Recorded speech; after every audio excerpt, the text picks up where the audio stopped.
Vindication of everything that Ms. Burgess said, complete vindication of Channel 5, feeling that they had a duty and obligation to air very, very serious allegations. So I think it speaks for itself.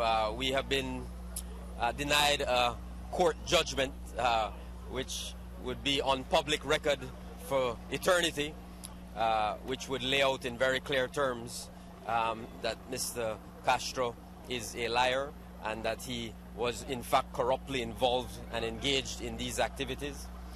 But the evidence is there. The public record will also show the attorneys can share with the public the record, the transcript of the hearings, which will show that under cross-examination, Mr. Castro in fact conceded many of these very important points and the allegations made against him.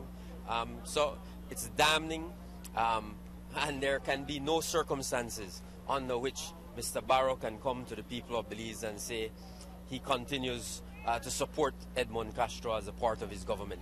There should absolutely not.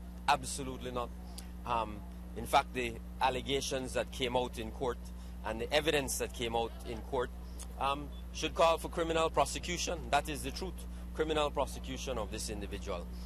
And I think all right-thinking Belizeans should support the call for Edmund Castro to resign or be removed by the Prime Minister of Belize. That is the only acceptable resolution to this matter. I know that up to this point the opposition has been caught up with this by-election, but could that possibly be in the plans after the by-election is done, perhaps going after Mr. Castro in terms of a criminal prosecution? Well, you know, as I said, we haven't talked about it, so I don't want to get ahead of ourselves. We haven't discussed that, but we put out a very clear release on the Castro matter.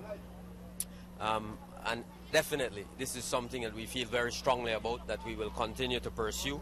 And as I said, from now, even on this election day, we make the call and the demand that Castro must go. He must go. They should not be offering him as a candidate for the United Democratic Party in Belize Rural North. That is a reflection on Mr. Barrow and on the United Democratic Party. And he should not be a Minister of State in Mr. Barrow's government if Mr. Barrow is serious about accountability and serious about good governance. He likes to boast about these things. Well, let him prove it now. Castro has been, the record is there, the public record is there in court. On the oath, he testified. It is there for everyone to see. The facts are there. And Mr. Barrow must act now, or he will be condemned along with Mr. Castro. Will the opposition be calling for a special investigation in the Senate? We absolutely will. I'm glad you mentioned it. Absolutely will. Senator Lisa Schumann has already spoken to me about that matter, so I can say that. We certainly will be calling for an investigation of that matter.